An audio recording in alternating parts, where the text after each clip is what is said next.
Muchos estudios demuestran una relación clara entre los ejercicios de fuerza y la salud, pero también hay muchos estudios que hoy en día nos demuestran la íntima relación entre la longevidad y los ejercicios cardiovasculares y el caminar X pasos.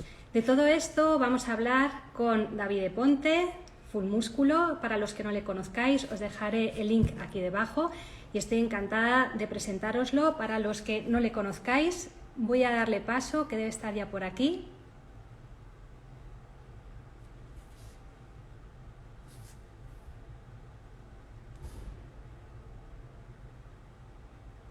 A ver si le encuentro por aquí. David. Bueno, mientras se va uniendo, porque hemos intentado hacer también la grabación para el podcast que tiene, que os recomiendo que lo escuchéis porque tiene unas entrevistas súper interesantes y al final no hemos podido hacer la grabación a la vez, o sea que se debe estar uniendo. Os voy contando, para los que no conozcáis a David, que él es el fundador de la comunidad de fitness más grande de Latinoamérica y España, que es Full Músculo, y que mira, le tenemos ya por aquí. A ver si se une. Aquí estás.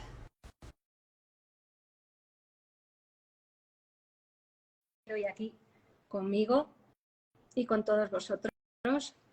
David, a ver si se puede unir. Aquí otra vez. Aquí está.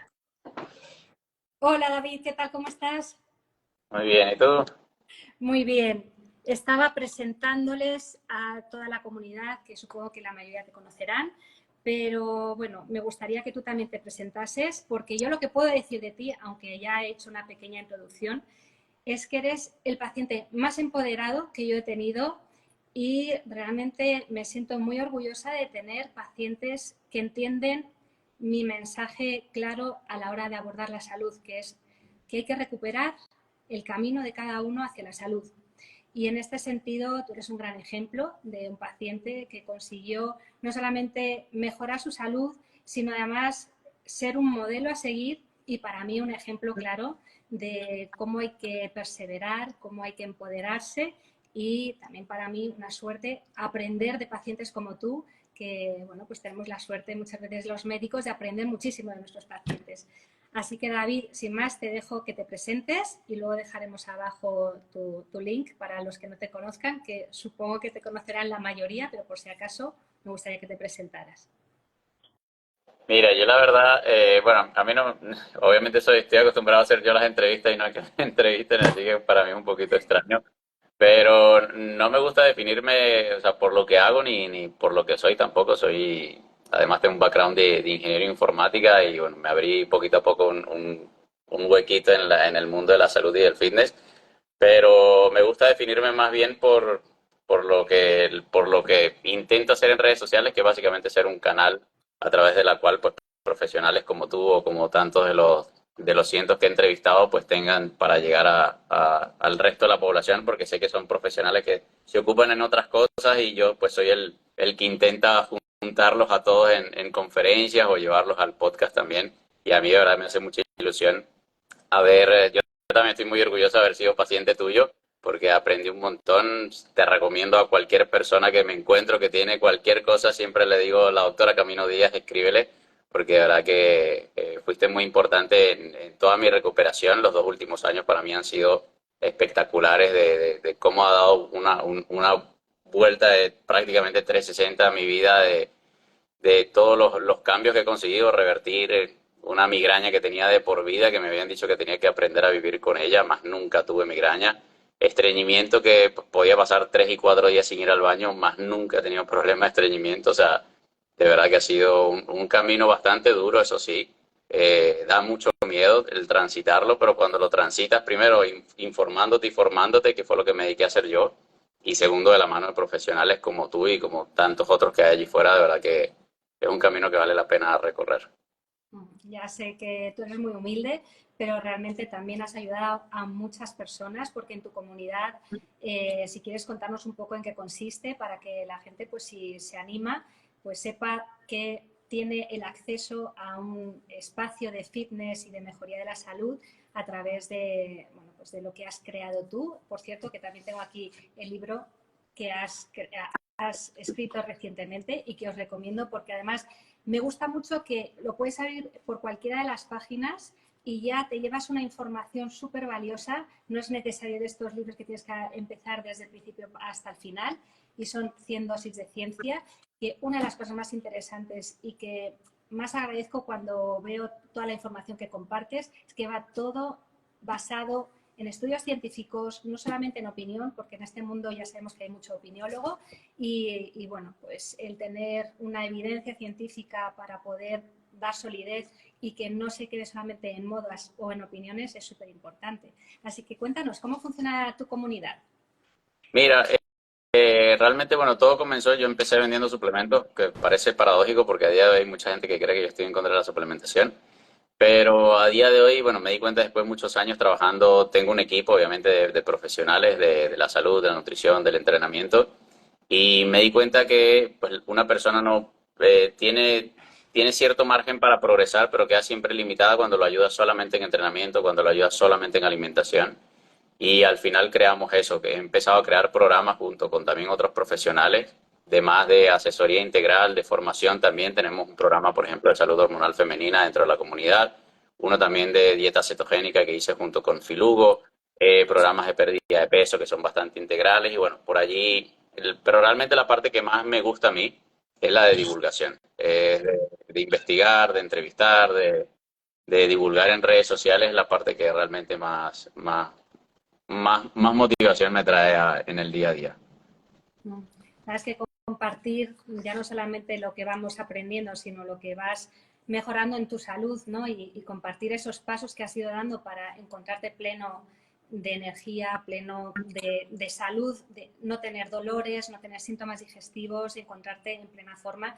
Es maravilloso. Yo creo que también es muy importante poder hacer esta divulgación, sobre todo para que la mayoría de las personas tengan acceso hoy en día a profesionales pues como tú y como yo, que bueno, pues a lo mejor no damos abasto con tantos pacientes de forma individual o no es posible pues por temas económicos o por cualquier otra causa el acceder a nosotros, pero sí que puedan acceder a toda la información que compartimos de forma completamente gratuita y que tú en tu canal, bueno, pues os recomiendo realmente que sigáis todas las recomendaciones porque yo además he visto y bicheo mucho luego todas las evoluciones que hay en ciertas personas, ¿no? Y en las evoluciones no solamente en el peso, ¿no? Sino en el bienestar, en la fuerza. Y precisamente eso es, ya sabes que es uno de los escalones en los que yo trabajo dentro de mi forma de mi guía terapéutica a través de 6 escalones hacia esa recuperación en el camino de la salud, que va desde el control ambiental, el trabajo con la alimentación, con la microbiota intestinal, todo ese trabajo que hay que hacer y que hoy en día es tan importante. Luego, todo lo que tiene que ver con la inflamación sistémica y con la naturaleza, los ritmos circadianos, el ejercicio físico y el origen emocional, ¿no? Que al final pues somos una unidad y todo lo que nos está pasando sintomáticamente también es una forma de nuestro cuerpo para hablar sobre esa discordancia que puede haber a veces entre lo que pensamos, lo que decimos o lo que hacemos, ¿no? Y por eso ese aporte holístico. Y uno de los pasos más importantes a la hora de recuperar la salud y de generar buenos hábitos de vida es entender que el ejercicio es más allá que simplemente moverse un poquito. Realmente hoy en día sabemos que el sedentarismo es una de las grandes causas de patologías en la sociedad moderna, porque todos los beneficios que nos pueden haber dado pues el progreso tecnológico nos ha llevado a un tipo de vida demasiado cómodo. Y en el estar tan cómodo que no hace falta salir casi ni a por comida, ¿no? Porque siempre la tienes en despensa, ya tenemos neveras, frigoríficos, despensa. O sea, no hay una necesidad incluso para trabajar, porque ya teletrabajamos. Al final, pues terminaremos en una atrofia, ¿no? Pero no solamente física, sino también cerebral, porque sabemos que hay una íntima relación entre el ejercicio físico y pues, todo el desarrollo neurocognitivo incluido. Entonces, esta es una de las grandes indicaciones o las grandes medicinas, ¿no? Que tenemos que indicar a nuestros pacientes y que a veces podría ser entre una buena alimentación y un ejercicio físico adecuado, pues quizá sería nuestra mejor medicina, ¿no? Como nos decía Hipócrates. ¿Cuál sería la indicación que tú recomendarías hoy en día pues a nuestra comunidad, a los pacientes o a las personas que nos están escuchando, para saber qué tipo de ejercicio es el más adecuado hoy para mejorar la salud? ¿Ejercicio fuerza o ejercicio cardiovascular? Mira, yo creo que es una pregunta bastante interesante porque es la duda de siempre, ¿no? Tú vas, cuando entras a un gimnasio sueles ver la zona de máquinas petada de gente haciendo ejercicio cardiovascular y la zona de musculación como con los más frikis o los culturistas o los más grandecitos. Y yo creo que, o sea, no habría, a mí no me gusta que la gente tenga que decidir. O sea, yo soy partidario de que la gente tenga como base el entrenamiento de fuerza. Lo que pasa es que, claro, pues generalmente cuando uno habla de entrenamiento de fuerza, la persona ya enseguida piensa que es que tiene que pasar toda la semana metida en un gimnasio. Y realmente no, realmente yo por lo menos a las personas que pasan por nuestros programas, yo lo primero que le hago es entender, porque cuando tú le preguntas, siempre te dicen, no, yo quiero entrenar 5 días. Entonces le preguntas, ok, Camino, ¿tú has entrenado 5 días antes? No, bueno, pero estoy súper motivada. Bueno, entonces vamos a empezar por 3. Al final no hace diferencia cuando tú le distribuyes el volumen de entrenamiento a una persona que se lo distribuyas en 3 días o se lo distribuyas en 5, porque al final tienes que cumplir esa misma variable que es el volumen de entrenamiento. Entonces yo siempre lo que intento convencer a la gente es de que tenga de base esos 3 días de entrenamiento de fuerza si nunca ha entrenado en su vida y el resto de los días que intente hacer otro tipo de actividades, ¿no? Movimiento, cardiovascular, HIIT, cardio tipo LISS, que es de menor intensidad. O sea, que busque hacer otro tipo de actividades para promover otras habilidades también como la coordinación, propiocepción, que no se queden únicamente porque a fin de cuentas, cuando tú vas a un gimnasio y entrenas fuerza, estás entrenando en estos ejes. O sea, es como muy robótico, ¿no? Todo el entrenamiento, pero pierdes capacidad de desarrollar otro tipo de habilidades. Entonces, si tuviese que elegir, o sea, si fuese debido a muerte elegir, elegiría por ejercicio de fuerza como base, pero el ejercicio cardiovascular tiene que llegar también a complementar ese trabajo de fuerza. Mm. Yo realmente siempre les digo a los pacientes que, bueno, el gimnasio ha venido a intentar ser nuestro amigo, pero no nuestro enemigo, ¿no? Y que al final en un gimnasio lo que podemos encontrar es una reproducción de lo que en el día a día necesitamos para sobrevivir, ¿no? Porque al final están las máquinas de remo, están las máquinas de pesa, pues ¿qué haces tú, ¿no? En tu vida, pues también tienes que estar levantando pesos o tienes que hacer ciertos ejercicios que al final reproducen, ¿no? En las máquinas o en los ejercicios que se hacen y bueno, si lo puedes hacer realmente haciendo deporte al aire libre o haciendo un tipo de vida mucho más activo, porque hay personas que llevan un estilo de vida muy activo que no les hace falta ni siquiera un gimnasio, ¿no? Entonces, el ejercicio es súper importante porque, aparte de toda esta salud, también nos ayuda un poco pues, a romper, ¿no? Con nuestro estilo de vida tan sedentario, con nuestra rutina de trabajo y bueno, pues tener tiempo además para pensar libremente, que a veces estamos siempre enroscados y el ejercicio también es una buena forma de sacar toda esa adrenalina, cortisol, todas esas hormonas del estrés que mantenemos de forma habitual y que también nos están enfermando. Entonces, encontrar ejercicios, deportes que también nos gusten, ¿no? Para que creen más adherencia y para que nos ayuden a liberar todo eso, pues siempre nos va a generar más salud. Pero hay que tener en cuenta que yo siempre he sido muy enemiga de los gimnasios, he de reconocerlo, que siempre me han dado muchísima pereza, hasta que me di cuenta de que no podía hacer el ejercicio que yo quería, pues bueno, tuve un accidente a caballo, pues no podía hacer caballo, no podía hacer ciertas cosas porque no coincidían los horarios. Al final dije, bueno, pues me apuntaré a un gimnasio y intenté cambiar un poco mi concepto y dije, bueno, pues voy a intentar que el gimnasio se convierta en mi mejor amigo. Y a mí me tienes que ver que yo voy todas las mañanas al gimnasio porque tengo que trabajar muchas veces con el móvil, porque yo tengo mucho trabajo siempre de contestar mails y tal, y he encontrado una rutina que para mí funciona fenomenal, y es que yo me voy con mi móvil y me tiro una hora en la cinta andando, pero voy contestando mails. Yo digo, debo ser la única loca que estoy trabajando en el gimnasio, pero me siento muy orgullosa porque he encontrado la forma de meter ejercicio a diario y sin más, o sea, es que ni me lo pienso, porque a veces cuando falla la fuerza de voluntad, pues es la constancia lo que te lleva a mantener pues, una rutina saludable. Entonces yo creo que es importante encontrar lo que es adecuado para cada uno, pero entender que cuando vamos al gimnasio no dejamos de ser sedentarios. Porque eso es una cosa que además yo te he visto también opinar sobre ello y opinamos realmente igual. Y es que muchas personas se creen que por estar 2 horas en el gimnasio pues llevan una vida no sedentaria y para nada. Si quieres comentar un poco sobre esto. Sí, mira, de hecho fue acuñado el término de atletas sedentarios porque, claro, empezaron a estudiar, incluso hay un estudio hecho en futbolistas y se dieron cuenta que, claro, fuera de su entrenamiento, de sus actividades como deportistas profesionales, todo el tiempo, el 80% del tiempo lo pasaban era de forma sedentaria, en actividades sedentarias. Y se dieron cuenta que justamente esa 1 hora o 2 horas de actividades físicas, pues obviamente no compensaban el resto de horas que se pasan sentados con actividades sedentarias. Entonces yo creo que yo creo que es bastante común y no solamente en el tema de la actividad física o en el deporte, sino el típico, pues no duermo y me trasnocho toda la semana y ya recuperaré el fin de semana. Estamos como constantemente pensando de que de cierta forma con otra cosa vamos a compensar.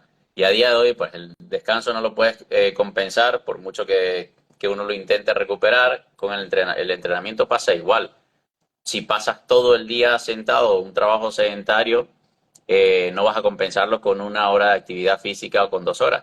Teniendo en cuenta además de que si tú haces un cálculo rápido, Camino, te das cuenta de que en las 2 horas o en la 1 hora y media que uno la pasa entrenando, más es el tiempo que uno descansa realmente, porque los descansos, el rango óptimo de descanso está entre 2 y 5 minutos.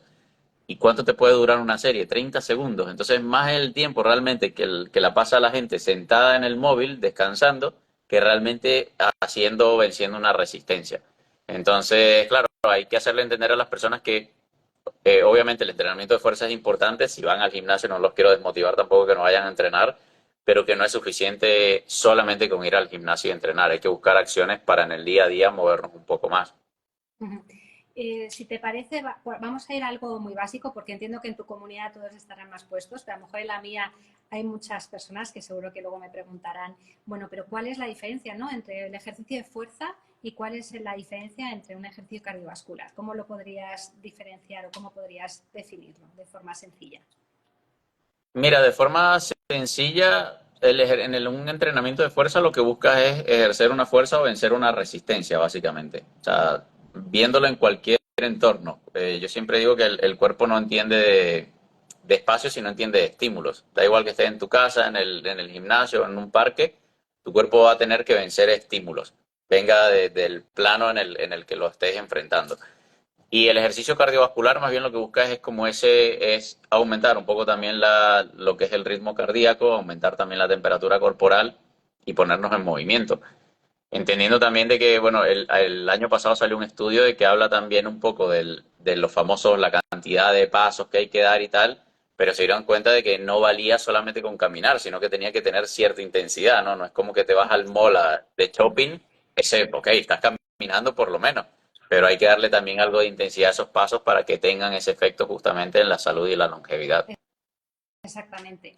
Bueno, pues a contestar alguna pregunta porque también me decían, ¿en qué consiste el ejercicio HIIT y la calistenia? Cuéntanos.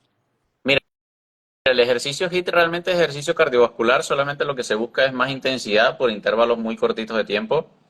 Y si bien, o sea, lo que nos permite más que nada es como acortar los tiempos de las sesiones de cardio. O sea, hay estudios que demuestran de que de repente una sesión de 15 minutos de HIIT equivale, por ejemplo, a una sesión de 40 minutos de un cardio moderado. El problema es que una sesión de HIIT, que aquí es donde se pierde la mayoría, tiene que ser realmente una alta intensidad.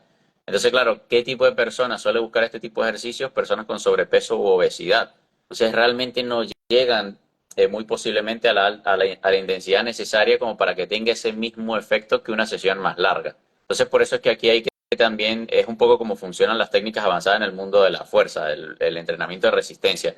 Las técnicas avanzadas tienen sentido para cortar las rutinas de entrenamiento en tiempo, pero tienen que ser a alta intensidad, llegando incluso al fallo muscular. Y allí es donde realmente está la diferencia. Entonces, un hit es eso. No sé qué fue lo otro que me preguntaste. Ah, Lo de calistenia. la calistenia, sí.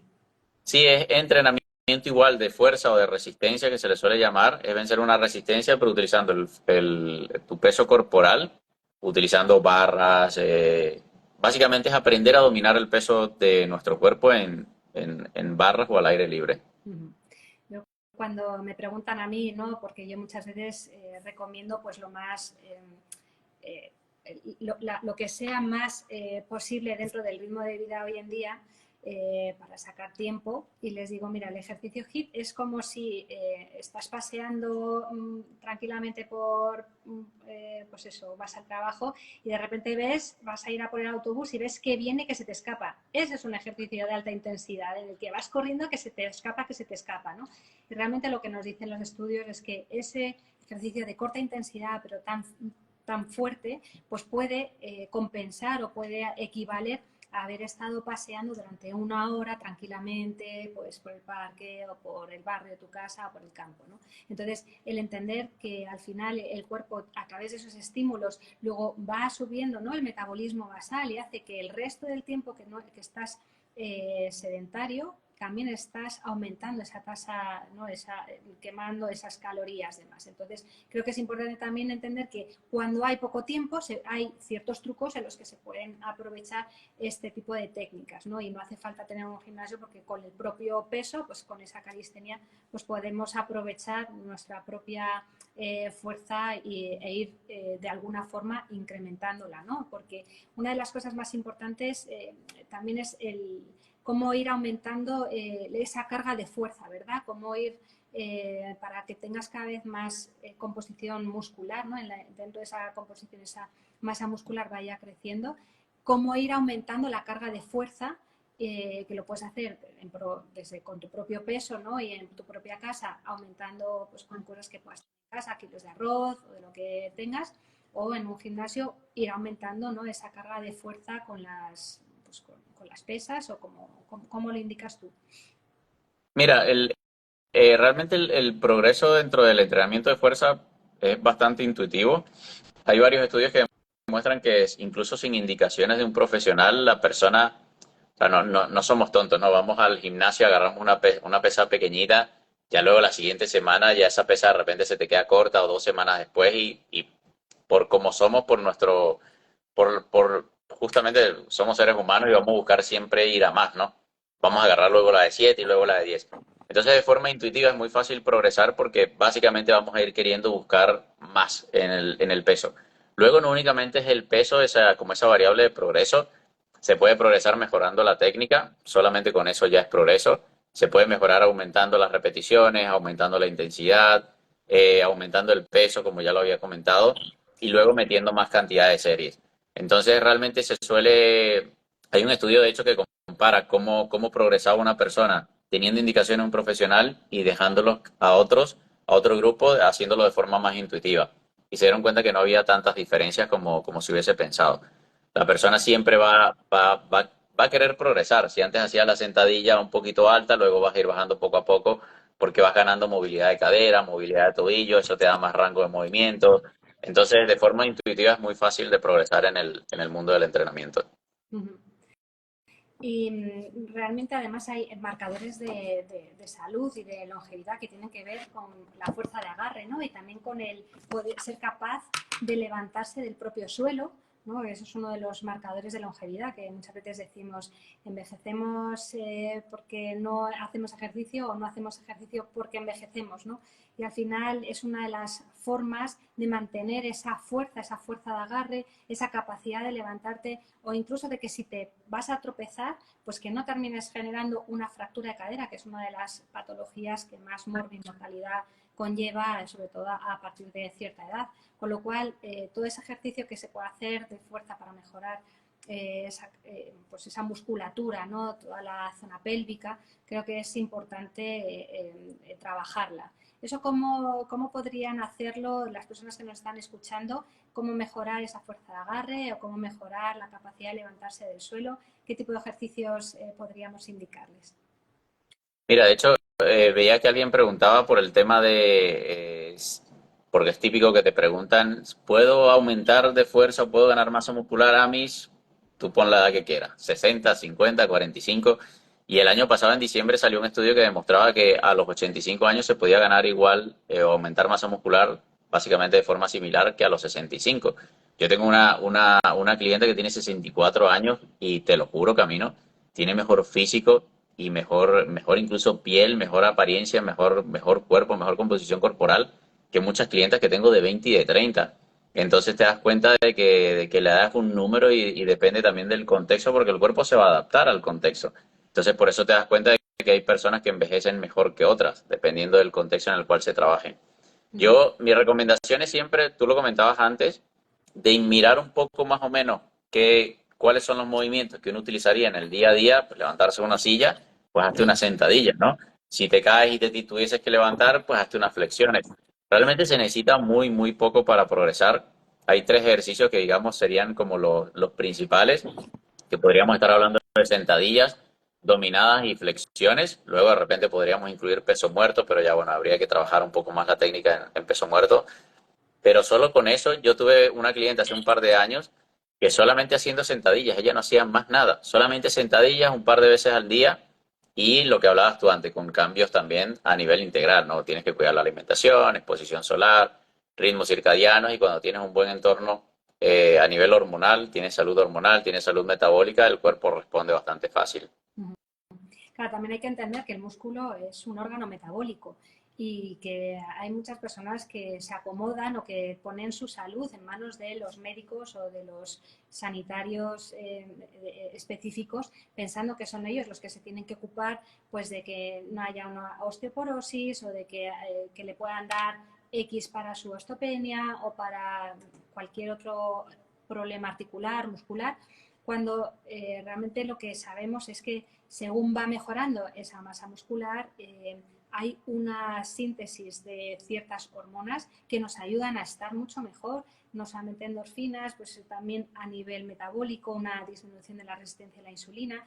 Entonces, hay que entender que el problema, por ejemplo, que se nos plantea a partir de cierta edad de la menopausia con las mujeres, que se patologiza mucho y que asusta, ¿no? Porque hay muchas mujeres que me dicen, es que yo quiero evitar que me pueda pues que en un momento dado pues me pase como a mi madre, que se fracturó la cadera o que tuvo una enfermedad neurodegenerativa o porque...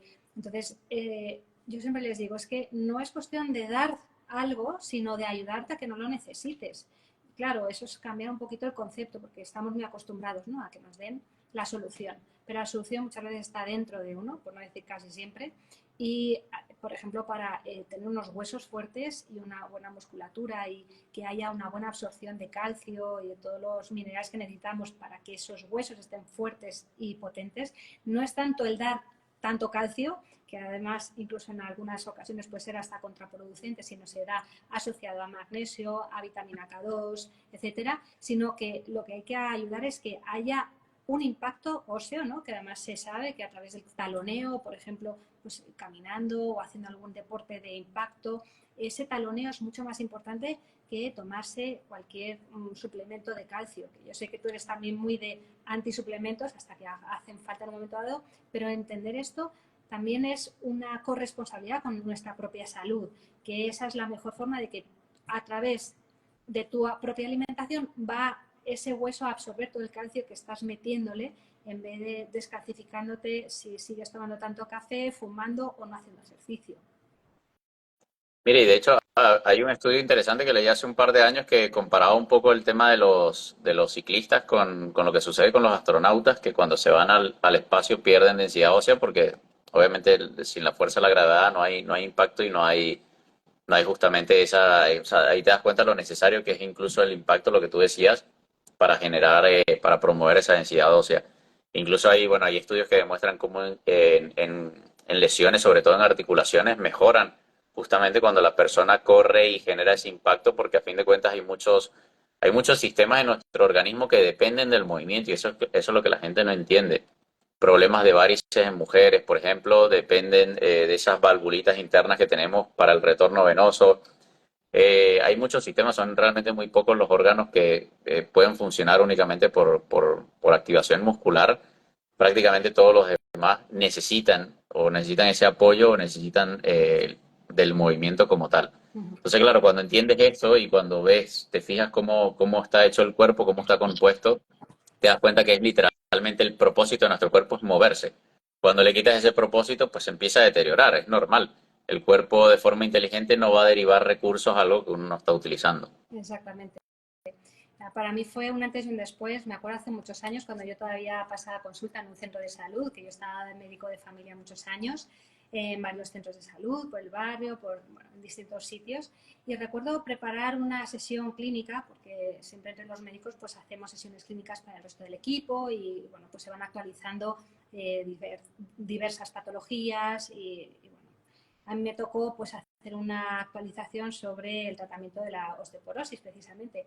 Y ahí fue cuando empecé a tirar del hilo y me empecé a enterar de lo que era el mongering disease, ¿no? Y toda la invención de ciertas patologías que no son patologías, sino que son fases de la vida y que se utilizaban para que la farmaindustria pues, tuviera un foco un pool de pacientes a los que poder ofrecer medicamentos, ¿no? Que en un momento dado te pueden servir, pero de ahí a poner como primera entrada de tratamiento pues un fármaco cuando lo que yo pude explicar a todos mis colegas fue para evitar una fractura de cadera, que es el mayor problema, ¿no? Que tenemos con una osteoporosis, antes que dar bifosfonatos o calcios y tal, lo que tenemos que hacer es que hagan ejercicio, que hagan taloneo, que tengan una buena visibilidad, es decir, que lleven gafas, luces por la noche si se despiertan para no tropezar y un calzado que cogiera el talón y evitar alfombras que puedan enredar a los pies y que se puedan caer.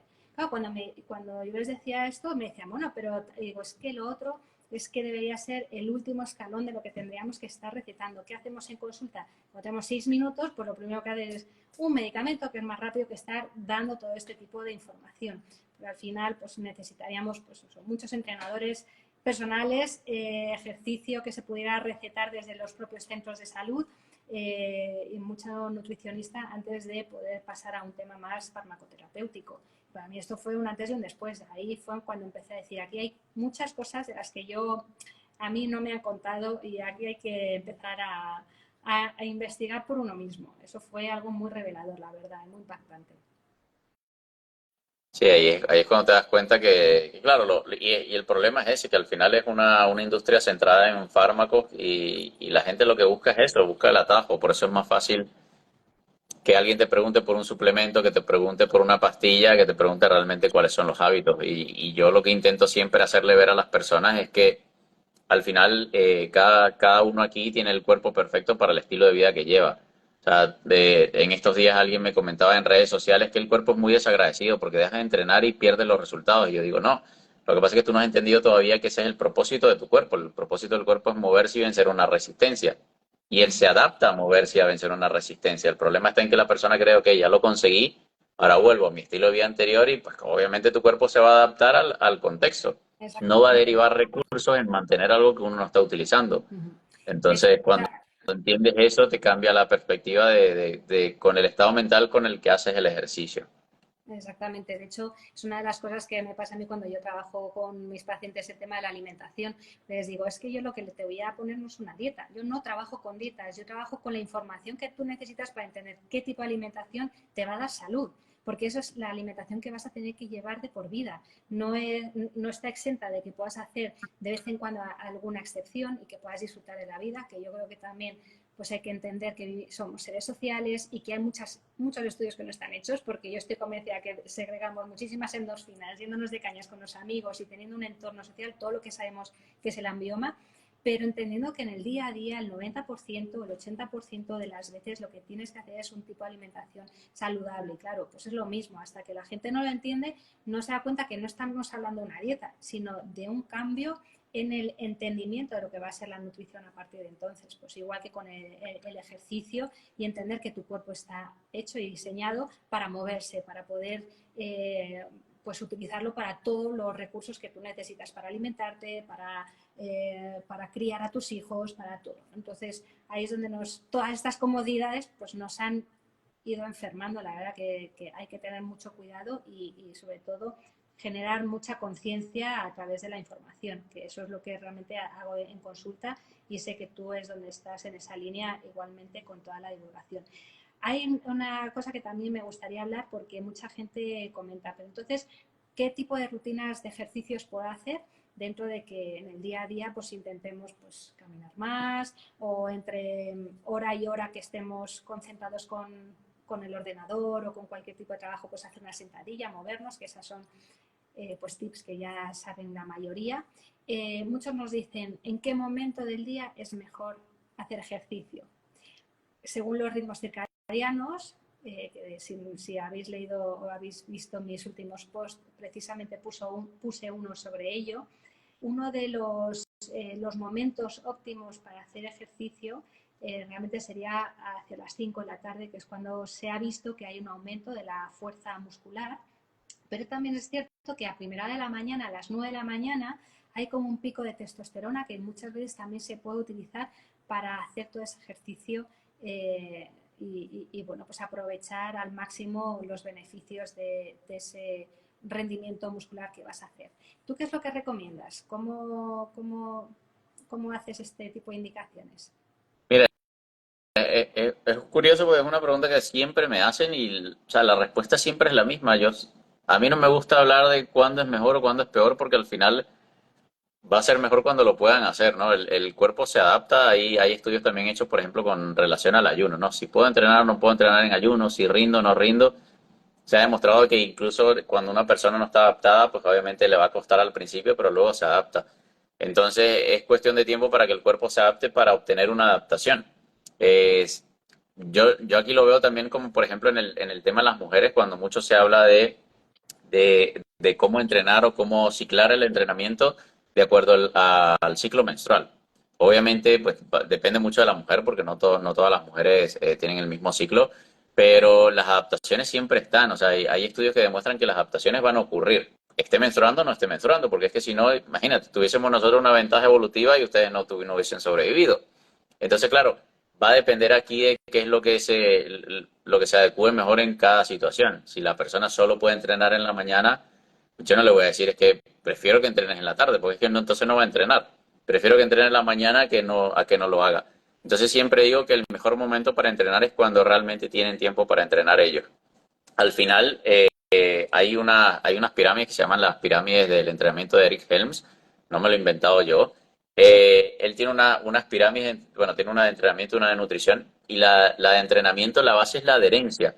O sea, no es ninguna variable, no es ningún principio, no es nada del otro mundo, es simplemente adherencia. Es decir, que si no vas y no lo haces, pues no vas a tener resultados.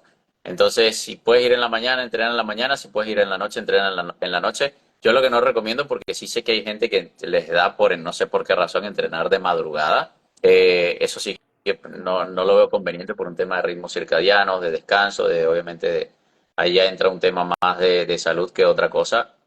Ese sería como la única contraindicación que podría haber. Del resto, pues mientras sean horas de luz o cercanas por lo menos a esas horas de luz, yo no veo ningún problema independientemente de la hora que elijan. Yo creo que a veces también tenemos que tener un poquito de sentido común, porque a veces hay personas que nos plantean cosas que van fuera de lo que la naturaleza marcaría, ¿no? De forma fisiológica, y eso es una de las grandes máximas, ¿no? Seguir lo que la naturaleza ha predispuesto, ¿no? Para el buen funcionamiento de tus ritmos hormonales, y es seguir principalmente los ritmos y los ciclos de luz y de oscuridad. Y luego también, bueno, pues tener en cuenta que al final lo que es importante es tener esa adherencia, porque si al final lo que a ti te funciona, pues a mí yo he encontrado mi punto adecuado para poder meter el ejercicio sin ninguna excusa en ese momento del día. Pero si el único momento que tienes para hacer ejercicio pues es cuando llegas a la oficina, mejor en ese momento que no haberlo hecho.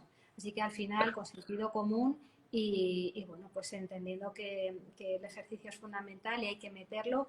Y si pudiera ser, pues a lo largo del día, en varias ocasiones, y luego si puedes hacer un ejercicio más intenso en algún momento del día, pues en el momento en el que mejor te venga. Sabiendo, eso sí, que según lo que nos dicen los estudios científicos, hacia las 5 de la tarde va a haber una mayor potencia muscular y por la mañana, primera hora, pues, pues con ese pico de testosterona y de cortisol, pues también habrá un mayor rendimiento deportivo.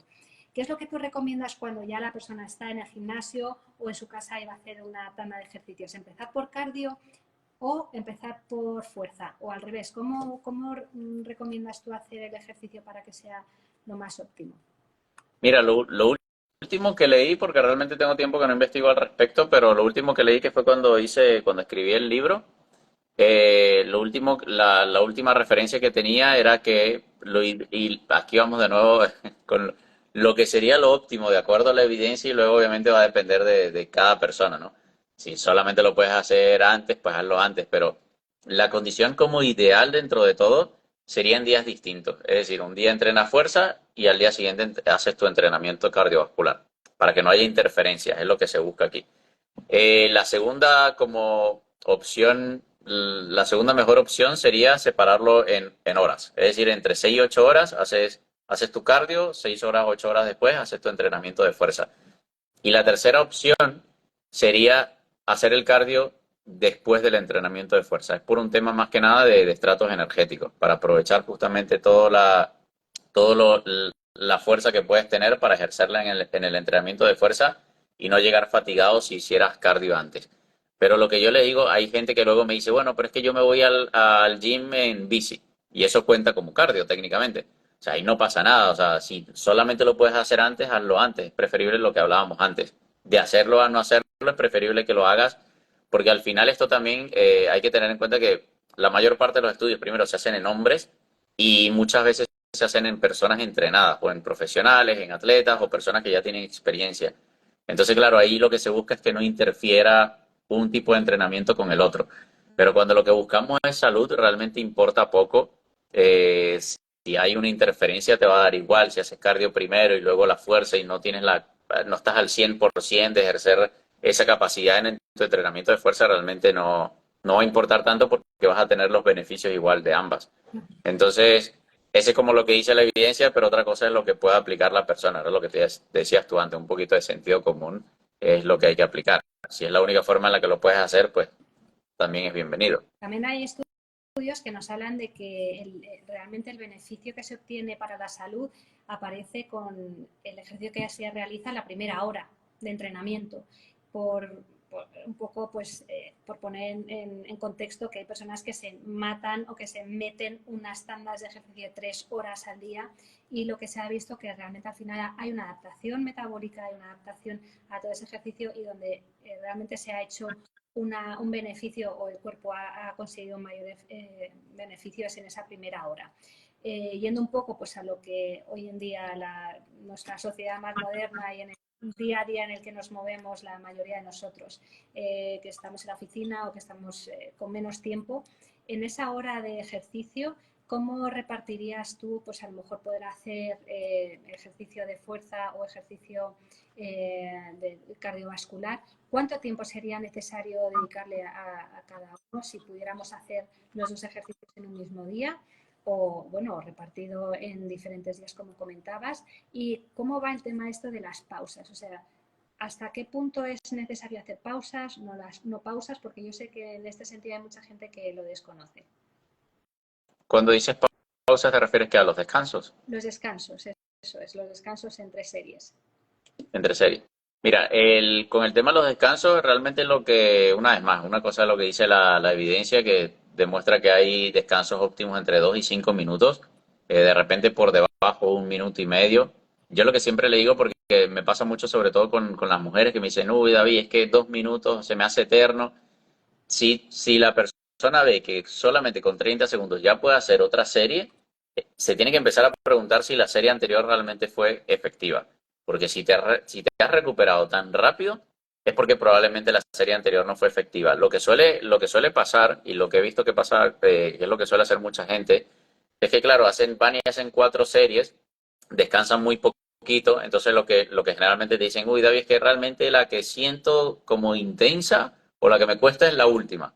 Claro, están metiendo 3 series basura, son 3 series prácticamente para acumular fatiga, las 3 primeras series creen ellos que la hacen de forma efectiva, lo que son series basuras, acumulan fatiga, eso sí, y la última serie es la que realmente llega a una buena intensidad. Entonces, mientras estén entrenando la cantidad de series que necesitan entrenar y lo estén haciendo, que es lo más importante, a buena intensidad, ya tienen prácticamente todo cubierto. Los descansos, lo que te digo, según la evidencia suele ser ese rango entre 2 y 5 minutos y el orden como tal de cómo lo hagas dentro de la sesión, el orden de los ejercicios realmente no importa tanto. Lo que importa es, o sea, lo que tiene que entender la persona es que lo que pongas de primero debería ser prioridad. ¿Por qué? Porque al final, si lo que dejas para el final se va a ver afectado con la fatiga que vas acumulando a lo largo de la rutina de entrenamiento. Entonces, pero más allá de eso, como te decía, realmente las dos, tres primeras variables más importantes, primero ir, o sea, ir y entrenar, presentarse. La segunda es la intensidad y la tercera sería el volumen, que es la cantidad de series que hacemos, pero a lo largo de una semana. Ujú. Si controla cualquier persona que controle esas tres variables, es decir, que meta la cantidad de series suficientes, que la evidencia demuestra que incluso desde 3 series nada más por grupo muscular a la semana ya hay adaptaciones. Entonces, si estás metiendo la cantidad de series suficiente, si estás entrenando realmente una buena intensidad y si te estás yendo y, o sea, te estás presentando a entrenar, ya con eso cualquier persona que sea principiante, incluso intermedio, va a poder progresar. Porque realmente esto va un poco enfocado a la definición muscular, ¿no? Y a la hipertrofia muscular según los grupos y las cadenas musculares sobre las que quieras trabajar. Porque hay personas que no saben lo que es la fatiga muscular, que el fallo, ¿no? Cuando llegas al fallo. Si quieres contarlo, porque estoy convencida que me van a dar muchas... Bueno, porque ya me lo habían preguntado, no me entero lo que es eso de la fatiga y el fallo muscular. ¿Cuándo sé que llego al fallo muscular? Mira, el problema de la intensidad, o sea, cuando se habla de intensidad en el entrenamiento, es el esfuerzo percibido. Es complicado porque al final es el esfuerzo que percibe uno mismo. Y uno siempre está sesgado porque cuando tú le dices a una persona, bueno, me tienes que llegar a intensidad de 7/10. ¿Cómo sabe que está cerca del 10 si nunca has llegado a un 10? O sea, si nunca has llegado al fallo, el fallo básicamente es cuando el músculo es quien no puede vencer la resistencia. Es decir, si estás haciendo un curl de bíceps, cuando el músculo no responde, el problema está en que la gente, generalmente ocurren dos cosas antes de llegar al fallo muscular. Ocurre primero un fallo mental, porque si tú agarras una mancuerna y tú te dices, voy a hacer 15, así tú puedes hacer 35, es que a la 14 tu cerebro ya te va a decir, bueno, Camino, me dijiste que hasta la 15, así que hasta la 15 mejor la dejamos. Entonces, lo primero que ocurre es ese fallo a nivel mental. O sea, si ya nos estamos planteando llegar hasta allí, probablemente hasta allí lleguemos.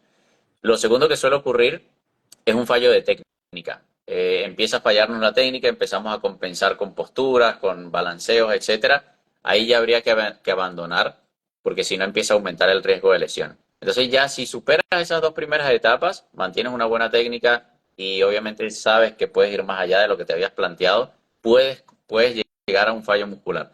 El problema está, bueno, primero no hay que llegar al fallo muscular, no es necesario, hay que llegar cerca del fallo muscular, pero lo importante es de forma estratégica introducir pruebas de llegada al fallo muscular para que tú sepas cuál es tu 10/10. Porque es como que yo te dijera, tú nunca has ido a Barcelona, de Madrid a Barcelona, y yo te diga, Camino, tienes que pararte a 1 kilómetro antes de llegar a Barcelona. Te vas a decir, David, pero es que yo nunca he ido a Barcelona, ¿cómo voy a saber cuándo voy a estar 1 kilómetro antes? Entonces, primero tienes que haber llegado una vez a Barcelona y ya luego puedes empezar a intuir cuándo es 1 kilómetro antes, pero aún así es muy impreciso. Me vas a decir, bueno, David, yo creo que hasta aquí hay 1 kilómetro. ¿Y cómo vas a saber? Pues recorriendo realmente nuevamente ese kilómetro extra y así, con práctica. De hecho, a día de hoy, incluso con personas experimentadas, es difícil que tengan un nivel de precisión. Cuando tú les dices, bueno, ¿a qué intensidad hiciste esta serie? Y te dicen a 7, es muy, muy difícil estimar esa. Se requiere mucha práctica y muchos años de estar constantemente probándose. Teniendo en cuenta que todos los días son distintos, hoy uno no entrena a la misma capacidad que mañana, porque no descansas igual, no comes igual, no tienes la misma motivación, no estás en el mismo estado mental. Entonces, teniendo en cuenta que todos los días cambia, pues obviamente es muy difícil también percibir como ese esfuerzo real, Sí. entendiendo que uno está sesgado, siempre. De hecho, bueno, alguien en los comentarios estaba preguntando que qué hacer cuando estás empezando otra vez a retomar el ejercicio y a mitad de entrenamiento empiezas a tener sensación de temblor muscular. No sé si es que está llegando ya a esa parte, ¿no?, de fallo muscular, o desde mi parte médica, pues puede ser también un déficit de magnesio, ¿no? Porque a veces cuando tenemos déficit de magnesio no hay una adecuada recuperación muscular, no hay una adecuada relajación de ese músculo que puede generar toda ese temblor, ¿no? Esa tensión muscular y muchas veces como la alimentación no suele ser adecuada, pues podemos estar teniendo un déficit de magnesio que acumulado al ejercicio pues nos haga tener ese tipo de situaciones musculares. No sé si quieres decir tú al respecto algo sobre el tema del temblor en ese momento del ejercicio. La verdad es que me llama la atención. Yo diría que es más bien un tema de lo que has comentado tú, de un tema de fatiga o algo, porque nunca, o sea, No sé. me parece extraño, sí.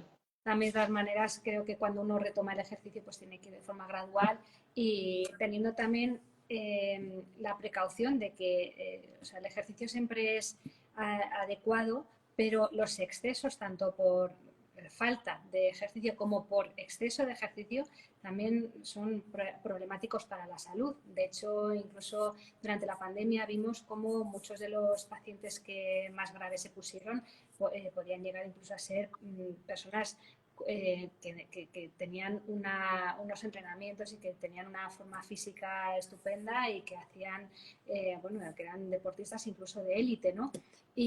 Bueno, pues ahí fue cuando se dio quizá más la luz a que mucho ejercicio en exceso podía ser prooxidante y podía generar un estado inflamatorio de base que es lo que al final hace que no respondas de forma adecuada y que tu sistema inmune pues no pueda asumir, ¿no?, una respuesta adecuada a nivel infeccioso. Entonces hay que también tener en cuenta pues esa situación, ¿no? Yo es lo que veo muchas veces cuando hay personas que se meten en CrossFit y que luego se hacen tal, y digo, bueno, ¿hasta qué punto, no, está siendo bueno para ti, para tu salud, para tu mente o para tu inflamación de base? ¿Cómo recomiendas tú tener una medida adecuada de este tipo de intensidad de ejercicio? Mira, yo quería añadir también el tema de que influye mucho el estado mental. Hay algo que se conoce como la paradoja del ejercicio físico, que es que incluso el mismo movimiento, pero en un entorno distinto, o sea, tú puedes poner una persona, de repente está en un warehouse de Amazon y está levantando una caja del piso y poniéndolo en un estante. El mismo movimiento en un entorno de gimnasio puede tener beneficios, pero en ese otro entorno en el que de repente la persona tiene el estado mental incorrecto, puede incluso llegar a tener perjuicios. Al final ahí es donde te das cuenta cómo la mente no puede jugar a favor, pero no puede jugar en contra. Entonces, yo realmente, mi recomendación siempre es un poco lo que hemos hablado antes, de que vayan siempre de menos a más, de que intenten incorporar un entrenamiento de fuerza independientemente del espacio. Muchas veces se piensa de que tienen que hacerlo en un entorno de gimnasio o con una suscripción y realmente no. O sea, puedes hacerlo perfectamente en una casa, en un parque de calistenia, en lo que sea. Y a partir de allí realmente lo importante es ir progresando así sea de forma intuitiva. No sé realmente si respondo con eso tu pregunta o hacia dónde iba. Sí, sí, sí, perfectamente. Lo que también quería antes, porque se nos está echando ya el tiempo encima, porque la verdad es que este tema es muy interesante y veo que además hay un montón de preguntas, pero hay dos que no quería que se me pasasen y era hablar un poco del tema de tanto de la proteína, ¿vale? Y de cuánta proteína sería necesaria y en qué momento tomarla. Y también lo que habías comentado inicialmente, si hacer ejercicio en ayunas o después de haber comido. ¿Qué es lo que opinas tú? Mira, el ejercicio en ayunas, bueno, lo que comentaba antes, que al final el cuerpo se adapta. O sea, obviamente cuando pones a entrenar es curioso porque, claro, el estudio ponen a una persona que está acostumbrada a hacer un desayuno y encima desayuno rico en carbohidratos, lo pones a entrenar en ayunas, lo va a pasar fatal, lo va a pasar súper mal. Pero luego se dieron cuenta de que con el tiempo te terminas acostumbrando, el cuerpo se termina adaptando, ¿no? Al final son mecanismos de supervivencia. Con respecto al tema de las proteínas, el rango es muy amplio. Yo aquí depende mucho más de las recomendaciones, depende del profesional, porque allí fuera luego ves gente recomendando cantidades muy pequeñitas y ves luego otros profesionales recomendando incluso cantidades que a mí me parecen como absurdas, ¿no? El rango puede ir, creo que la OMS parte de 0,8, algo así, o de 1,2 y ya luego hasta arriba hay profesionales que hablan de 2,5, 3,5 o sea, gramos por kilo de peso corporal. Entonces, lo que sí es interesante también es desmentir un poco que aprovecho el espacio para el tema de que solo, antes se creía que solo podíamos asumir 20, 25 gramos de proteína, que lo demás se desperdiciaba o que el cuerpo no lo utilizaba para la síntesis proteica. Y salió recientemente, creo que fue en diciembre que se publicó, un estudio que hicieron 0, 25 y 100 gramos y se dieron cuenta que incluso hasta 100 el cuerpo los asimila prácticamente, se utiliza para síntesis muscular, para maximizar la síntesis proteica, hasta más del 85% de la proteína que consume, incluso en esas cantidades tan elevadas.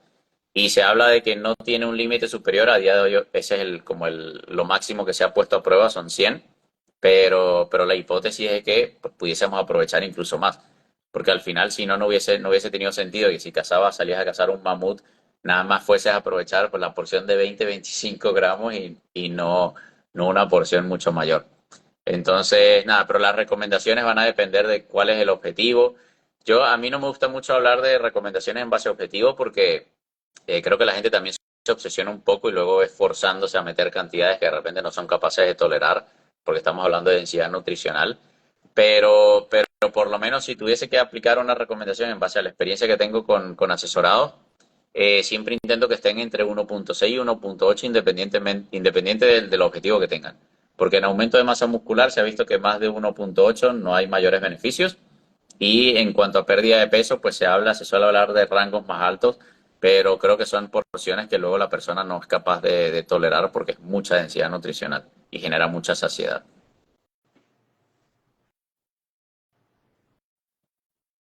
Claro, porque David, ¿cómo?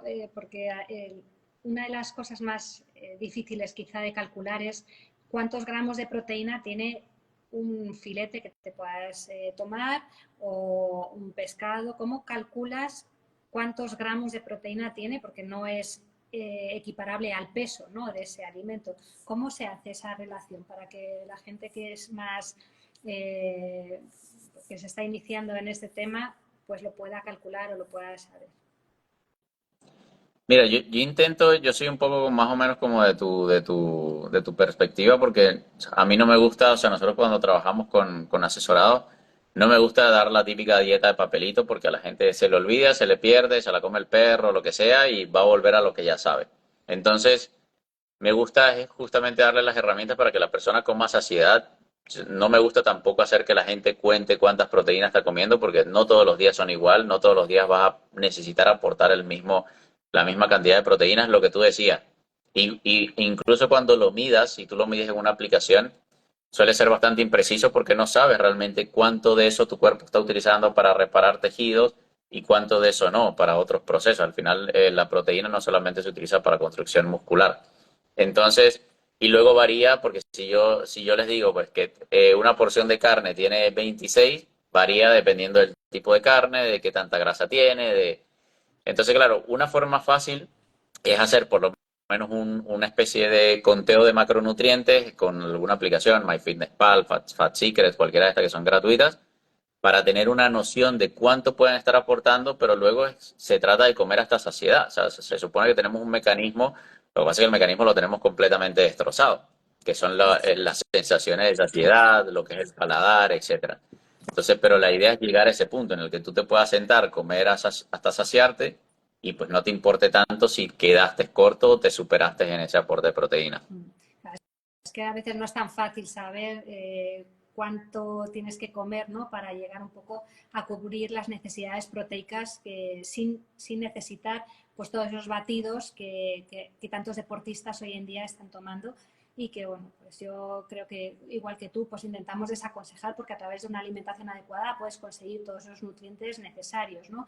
Y además yo he visto, pues como médico, luego mucha patología asociada, mucha disbiosis intestinal, porque nuestra microbiota intestinal necesita también una adaptación. No podemos meter a alguien que prácticamente no toma proteínas, ahora meterle batidos o una dieta hiperproteica, porque puede generar luego un desarrollo de un SIBO metanógeno o un crecimiento de putrefactivas, y eso lo veo muchísimo. Entonces hay que entender que al final también el cuerpo necesita una adaptación, nuestra microbiota necesita una adaptación y incluso el propio músculo, ¿no?, necesita una adaptación también a ese ejercicio.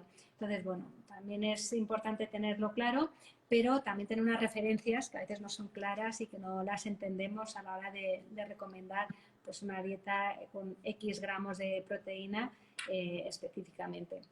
Y en cuanto al ayuno, yo sí quería aportar, bueno, pues que realmente hoy tenemos muchísima más evidencia. Ya sabes que yo soy muy fan y muy promotora y divulgo sobre el tema del ayuno desde hace muchos años, porque es una de las herramientas pues más interesantes para obtener salud de forma gratuita y al alcance de todos, y que con mucho conocimiento y con mucho sentido común también se pueden obtener muchísimos beneficios en la salud, y que hay que empezar a implementarla también de forma gradual. Que hay personas que dicen, bueno, es que yo hago un ayuno de 12 horas, y digo, pues eso no es ayuno ni nada, no es un descanso digestivo básico, ¿no? Que parece que no sabemos ni siquiera vivir sin comer.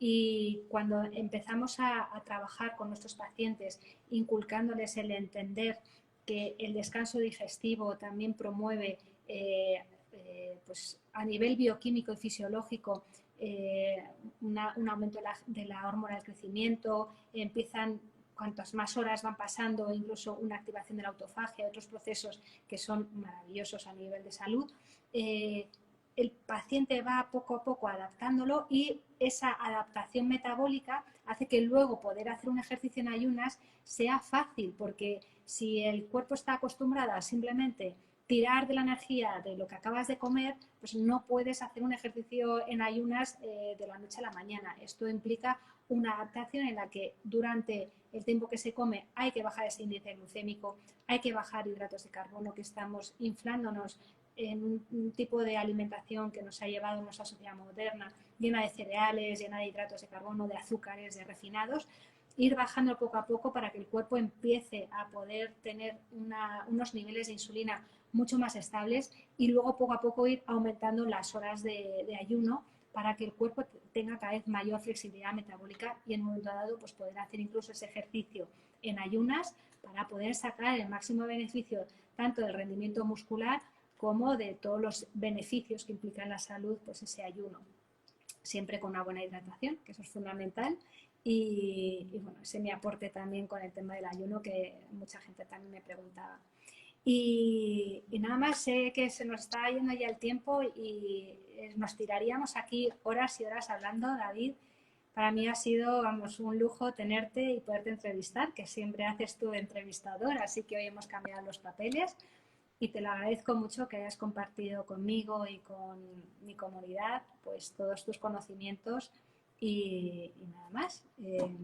Espero que tengamos otra oportunidad de seguir compartiendo más información, y estamos en contacto.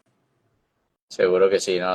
De verdad que agradecido yo porque me hayas tomado en cuenta para esto y de compartir pues lo que sé con tu comunidad, ya no como paciente, sino como profesional, así que nada, de verdad que ha sido un gustazo y nada más. Te mando un beso enorme. Un Gracias. lujo, un abrazo, David, muchas gracias, y gracias a todos por estar aquí.